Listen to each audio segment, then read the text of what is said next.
Hello everyone, आप सभी का स्वागत है मेरे यूट्यूब चैनल पर। और आज हम पढ़ने वाले हैं वॉल्ट विटमन की poem come up from the fields father.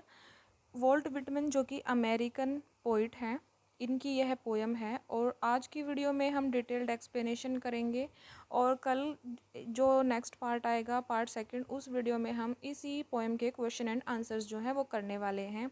तो आज की जो यह पोयम है वॉल्ट विटमन की कम up from the fields father, पहले हम वॉल्ट विटमन का इंट्रोडक्शन करेंगे, फिर कम up from the fields father poem का थोड़ा सा इंट्रोडक्शन जानेंगे और उसके बाद जो है हम डिटेल्ड एक्सप्लेनेशन हम करेंगे।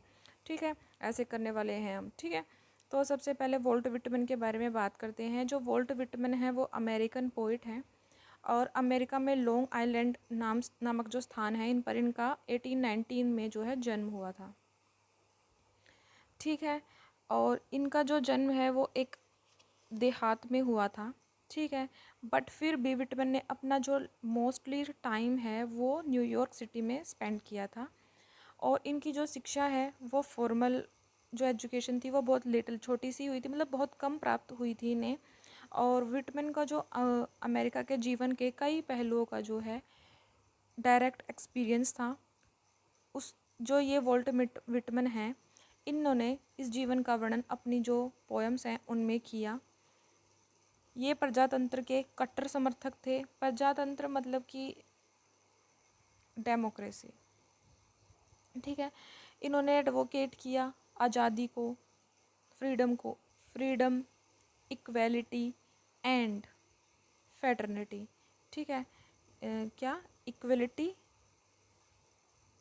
फ्रीडम एंड फैटर्निटी, इनको जो है इन्होंने इसमें विश्वास रखते थे, पक्ष लिया था और पूरी मानवता के भाईचारे में विश्वास करते थे।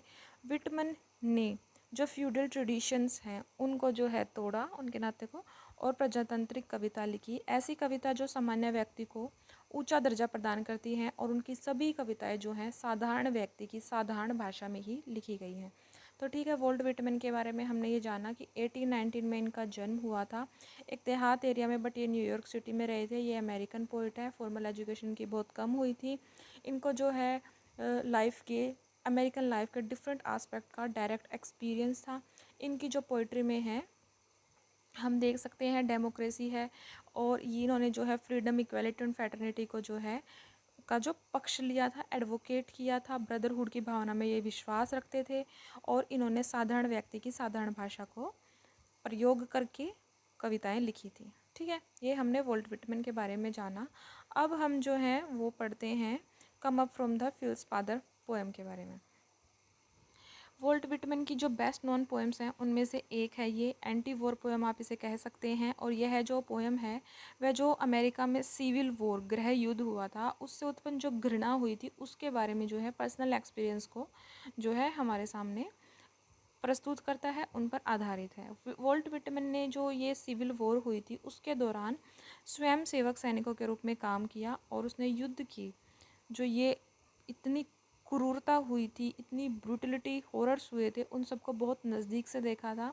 और यह कविता परिवार के इकलौते बेटे की युद्ध में दुखद मृत्यु का वर्णन करती है। ठीक है, तो इन शॉर्ट हम कह सकते हैं कि जो कम up from the fields father poem है, इसमें हम देखते हैं कि एक बेटा है जो कि परिवार में इकलौता बेटा है, वह युद्ध में गया हुआ है और उसकी मृत्यु हो जाती है, वह शहीद हो जाता है। ये है stanza number 1। Come up from the fields, father. Here's a letter from our Peter. And come to the front door, mother. Here's a letter from thy dear son. PETE का मतलब यहाँ है पीटर। पीटर जो शहीद हुआ है उस बेटे का नाम है। तो इस पोएम में क्या है, मैंने आपको बताया है कि अमेरिकन सिविल वॉर हुई है, only son of a family जो है उसकी डेथ हो गई है, और जो अब फैमिली है उसको एक लेटर रिसीव होता है मिलिट्री हेडक्वार्टर से। वो डायरेक्ट तो शो नहीं कर रहा कि बेटे की डेथ हो गई है, बट इनडायरेक्ट जो है उन तक ये संदेश पहुंचा रहा है। ठीक है, अब वो ओपन करके देखेंगे तब उन्हें ज़्यादा पता चल जाएगा। तो जो स्टैंजा 1 है इसमें यहाँ पर कहता है कि कम up from the fields father.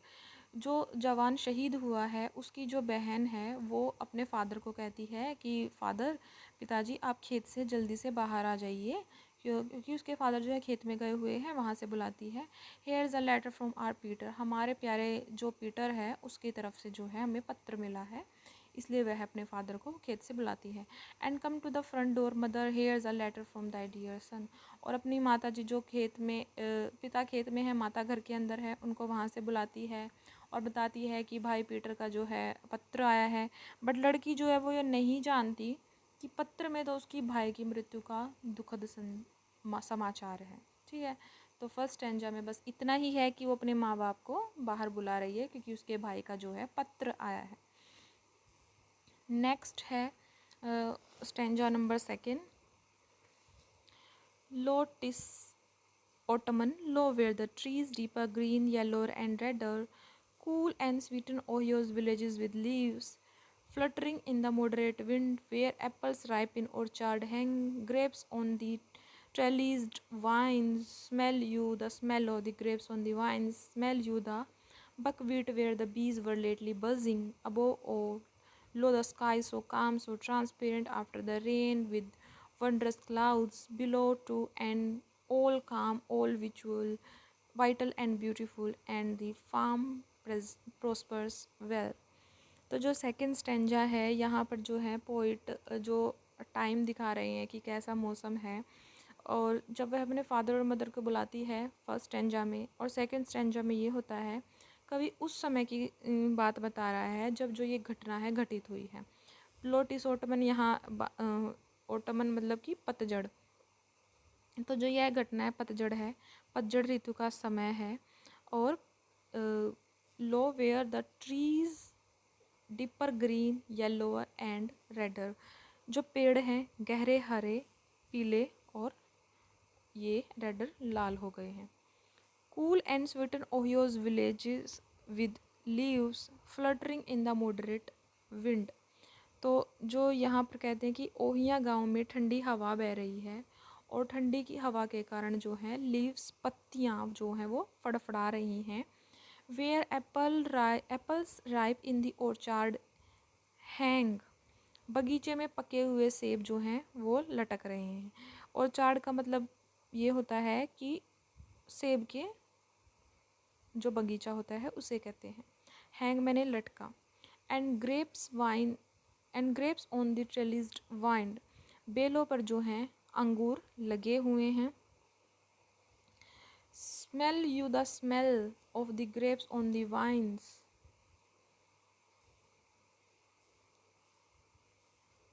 Wines smell you the buckwheat where the bees were lately buzzing, और जो अमेरिकी गेहूँ हैं उन पर जो है मधुमक्खियाँ बजिंग कर रही हैं, भिनभिना रही हैं। Above all, lo the sky so calm, so transparent after the rain and with wondrous clouds. बरसात के बाद आकाश शांत है और आकाश में जो है बादल छाए हुए हैं। Below to all calm and all vital and beautiful, and the farm prospers well. इस प्रकार कवि शांत प्रकृति की उस घर के साथ तुलना करता है जिसमें त्रासदी हुई है।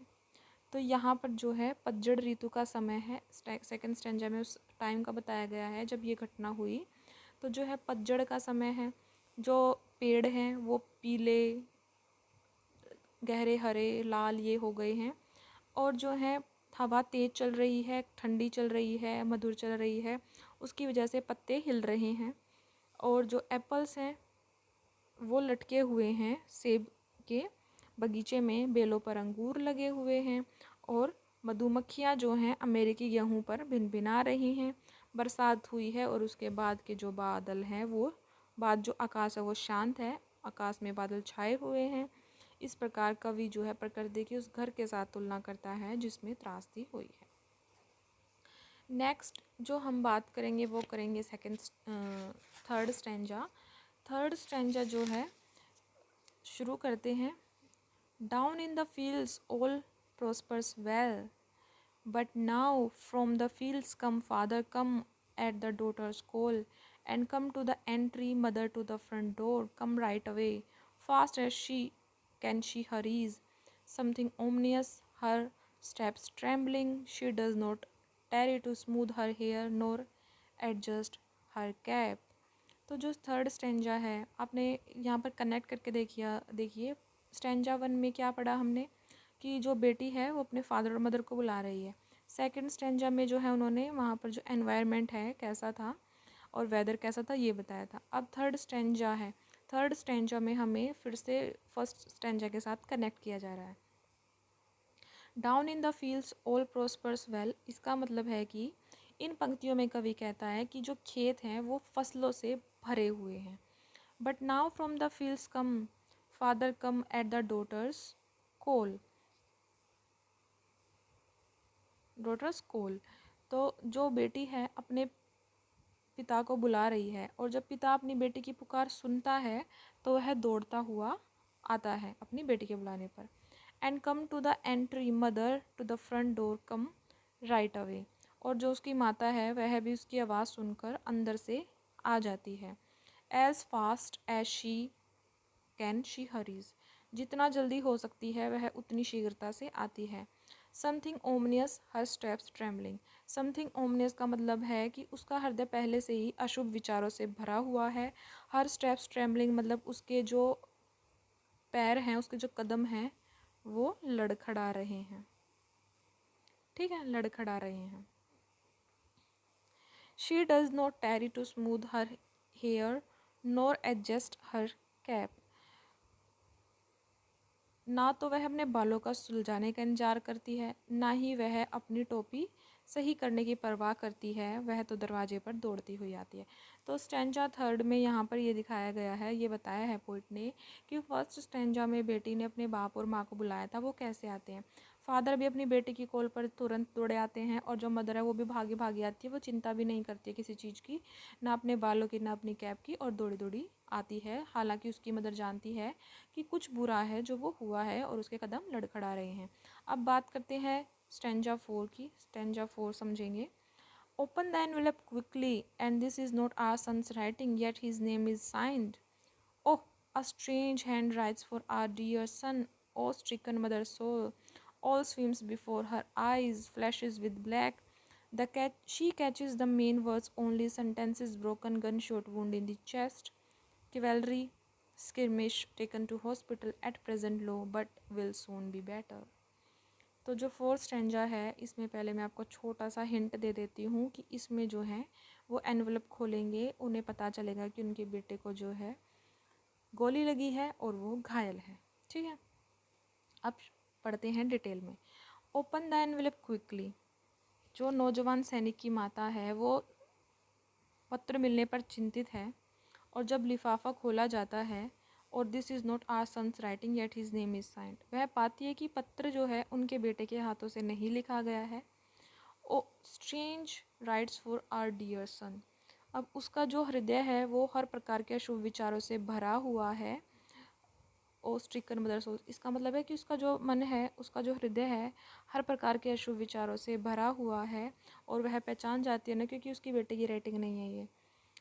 All swims before her eyes flashes with black, अब उसकी आँखों के सामने सारा संसार घूम रहा है। She catches the main words only, उसका ध्यान पत्र के मुख्य शब्दों पर जाता है। Sentence broken, gun shot wound in the chest, cavalry skirmish, तो यहाँ पर क्या है, मुख्य शब्द ये होते हैं कि जो बेटे हैं उसको बंदूक की जो गोली ने उसकी छाती घायल कर दी है, उसे हॉस्पिटल जो है ले जाया गया है, ऐसा सब। At present low but will soon be better, पत्र में यह लिखा है कि बेटे की हालत ख़राब है बट जल्दी ही वह स्वस्थ हो जाएगा, बट जो माता के मन है उसमें बहुत बुरा घट चुका है। तो यहाँ पर हमने स्टेंजा 4 में ये पढ़ा कि मतलब कि सबसे पहले जब ओपन किया जाता है एनवलप को, तो उनको समझ आता है कि ये राइटिंग उनके बेटे की नहीं है, और उसका मन खाप जाता है कि ऐसा क्या है, उससे समझ आ जाता है कि कुछ बुरा हुआ है क्योंकि उसके बेटे की ये राइटिंग नहीं है, और उसकी आंखों के सामने जो है सारा संसार घूम जाता है, और बाद में वो सीधा ध्यान उसका उन शब्दों पर जाता है जो जिसमें लिखा होता है कि बंदूक की जो गोली है उसने उसकी छाती घायल कर दी, gunshot wound in the chest, और उसे अस्पताल ले जाया गया है, और ये आश्वासन भी दिया गया है कि बेटा ठीक हो जाएगा, बट जो मदर है वो जानती है कि कुछ बहुत बुरा घट चुका है, और वह बहुत उदास हो जाती है। नेक्स्ट है जो stanza number 5, ah now the single figure to me amid all teeming and wealthy Ohio with all its cities and farms, sickly white in the face and dull in the head, very faint by the jump of a door lanes. Grieve not so, dear mother, the just grown daughter speaks through her sobs. The little sister huddle around, speechless and dismayed. See, dearest mother, the letter says Peter will soon be better. तो fourth जो stanza है उसमें जो है ये यहाँ पर दिखाया जा रहा है कि जो अब बेटा है उसकी बताया गया है कि यहाँ पर कि बेटे को छाती में गोली लग गई है। तो अब जो माता है उसकी बहुत दयनीय स्थिति होती है और जो इन पंक्तियों में कवि माता की दयनीय दशा का वर्णन करता है। ठीक है, ah now the single figure to me, मतलब उस माँ का एक इकलौता बेटा था, वही उसे वह युद्ध में खो चुकी है। Amid all teeming and wealthy Ohio with all it's cities and farms, वह भीड़ से भरे ओहियो गांव में अपने दुखों के साथ अकेली खड़ी हुई प्रतीत होती है। Sickly white in the face and dull in the head, very faint, उसका चेहरा बीमार व्यक्ति की तरह सफ़ेद है और उसे जो है चक्कर आ जाता है। By the jamb of a door leans, और वह चौखट के सहारे लग जाती है। Grieve not so dear mother, the just grown daughter speaks through her sobs, उसकी बड़ी बेटी जो है वो भी सिसकियाँ ले रही हैं। सोब्स, सोब्स का मतलब होता है सिसकियाँ लेना, सिसकियाँ भर रही है बट वह अपनी माँ को सांत्वना देती है।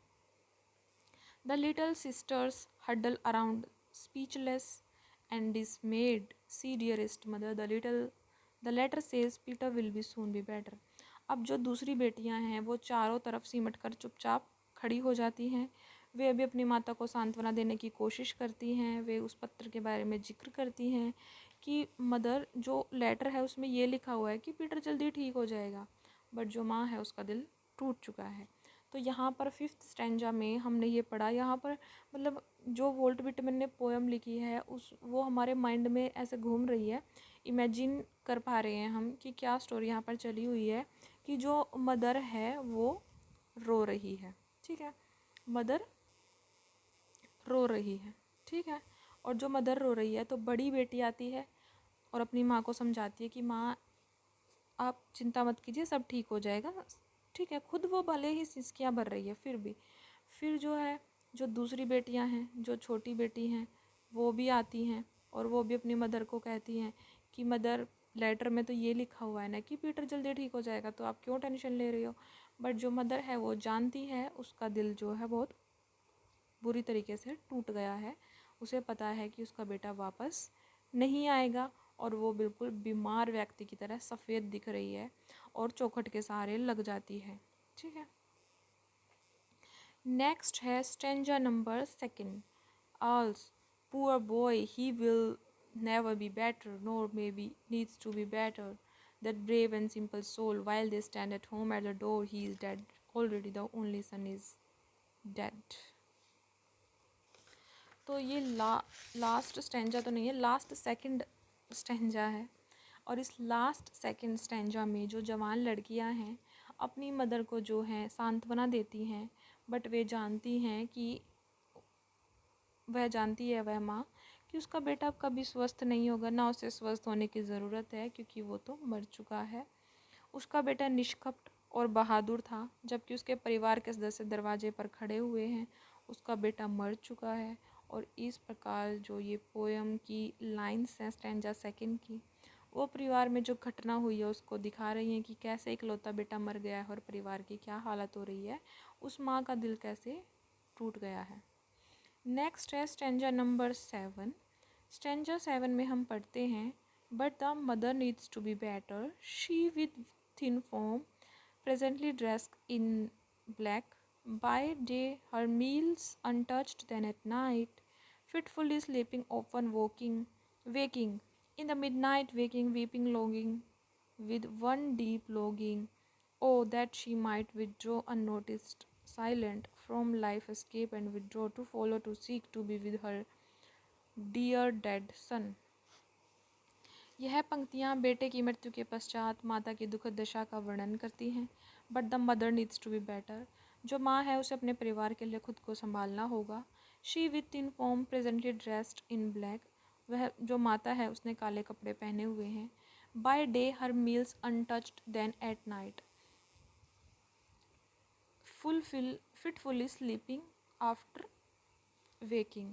जो मदर है वो खाना नहीं खाती है दिन में, रात में वह जो है उसकी माता जो है ठीक तरह से सो नहीं पाती है, रात को उठ खड़ी हो जाती है। In the mid night waking weeping logging with one deep longing.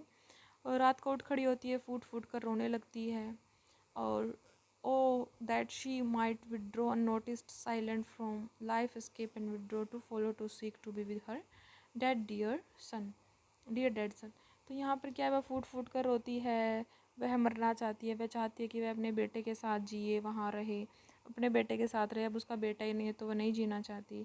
इस प्रकार जो है ये पंक्तियाँ जो मदर है उसकी सैड कंडीशंस को प्रेजेंट कर रही हैं कि वो कैसी उसकी स्थिति हो गई है, जो एक माँ अपने इकलौते बेटे को खो चुकी है। यहाँ पर ये सिचुएशन प्रेजेंट की गई है। तो जो ये पोएम है कम up from the fields father, एक सैड पोएम है। इसमें जो है हम पढ़कर उदास हो जाते हैं। हम देखते हैं कि कैसे जो है एक माँ का इकलौता बेटा मर गया है, शहीद हो गया है।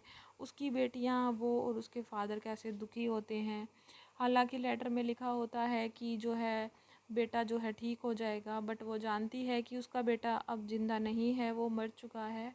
और वह जो है खुद को सांत्वना नहीं दे पाती है। उसकी बेटियां उसे सांत्वना देती है, बट वह खुद को संभालने की कोशिश करती है। उसे संभालना होगा खुद को, क्योंकि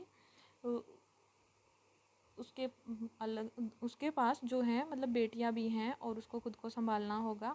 बट जो है वो बहुत उदास और खुद को संभाल नहीं पाती है। दिन में खाना नहीं खाती है, रात को जो है वो ऐसे ही जागती रहती है, रोती रहती हैं, सिसकियाँ भरती रहती है।